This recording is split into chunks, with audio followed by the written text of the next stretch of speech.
I am leaving my job at the supporting Department of Commerce. And this is actually the first public time that I'm announcing it. So all of our Oh, viewers, this is your first time hearing it. you So heard it here first, y'all. that's right.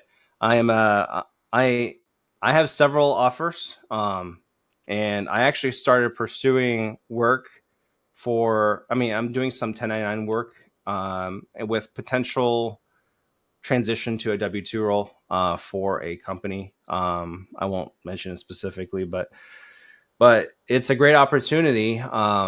And to be honest with you, I wouldn't have even done it if I wasn't kind of pushed. And when I say pushed, is the work I'm currently doing for Department of Commerce.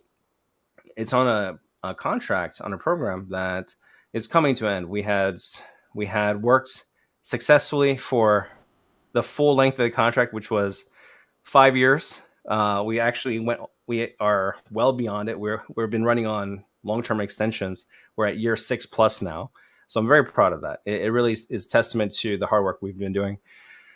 We have a transition plan currently to a new contract vehicle, but they won't need another PM for the company that's taking over the work. So all of my guys are going to be able to keep their jobs. But unfortunately I won't, but that actually turns out to be a blessing, right? Some may see, oh man, you're facing losing your job. What are you going to do about it? Well, for most people that know me, they'll be like, well, you got all these other jobs. Well, as you've been hearing, my other businesses aren't as successful as one would just automatically assume. And that's another thing that I see a lot, is that whenever somebody is well regarded as an entrepreneur, right?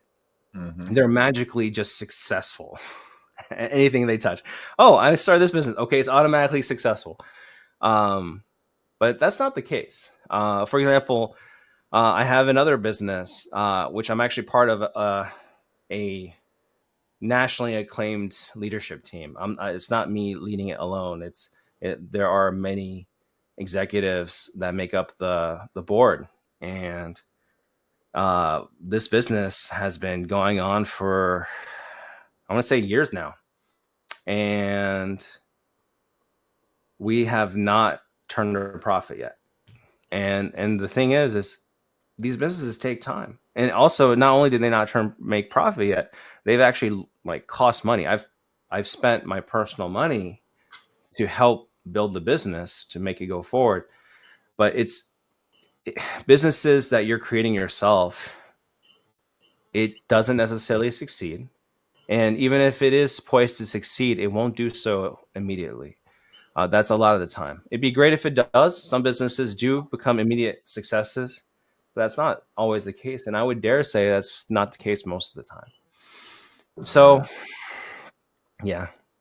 But anyways, so this new job is really great because it's doing everything that, well, it's things that's familiar to me. It's things that I'm good at. I'm a program manager. I'm good at leading organizations, good at interfacing at the executive level to other executive clients, executive stakeholders.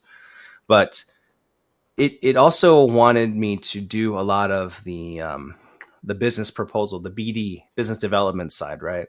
Mm-hmm. Which from a federal government contracting standpoint, I am not as strong as. I have a lot of BD experience, but not in specifically federal contracting.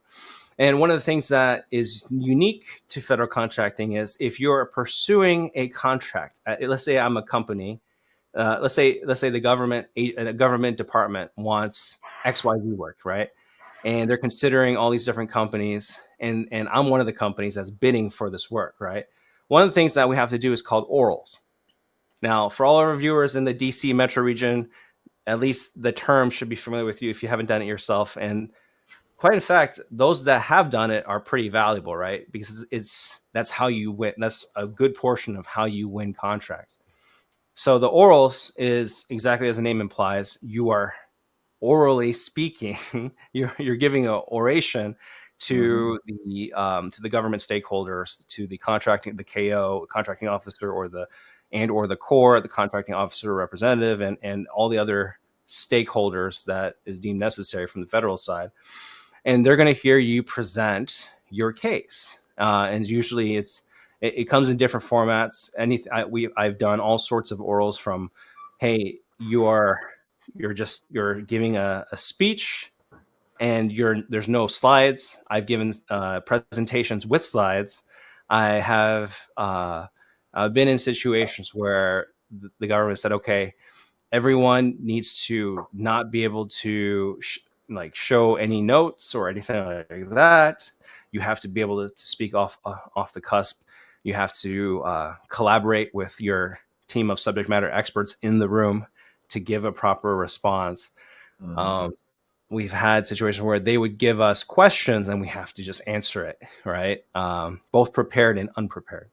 So, but in this new business, I've gained so much direct experience from a PM perspective on these orals, and I have to say I feel better for it. It was not anything I'm not good at. I'm good at talking, hence why you guys are all listening on the podcast.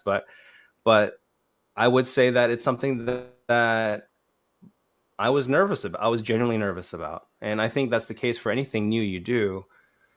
Not entirely new for me, but in this context, it was still relatively nerve-wracking, because also there's the added effect where my employment is contingent on the success of these orals.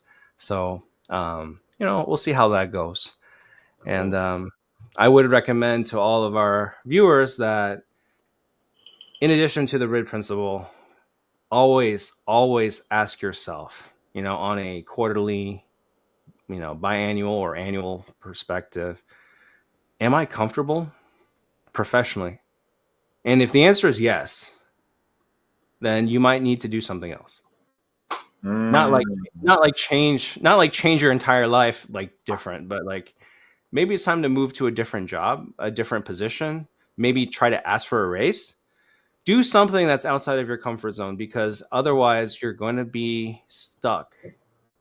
And I know we all have been there. We've all been in the situation where we feel stuck. And that's the worst feeling to have professionally, right? Because in your mind, time is not infinite. Not yet. Fingers crossed. Hey, Elon, if you're listening, I'm still waiting for you to invent some way for me to never die. I mean, I know you don't want to die ever, so invent something so I can also never die. But until then, we all have a limited duration here on this planet. And if you feel like you're not growing while you're aging, that's the worst feeling.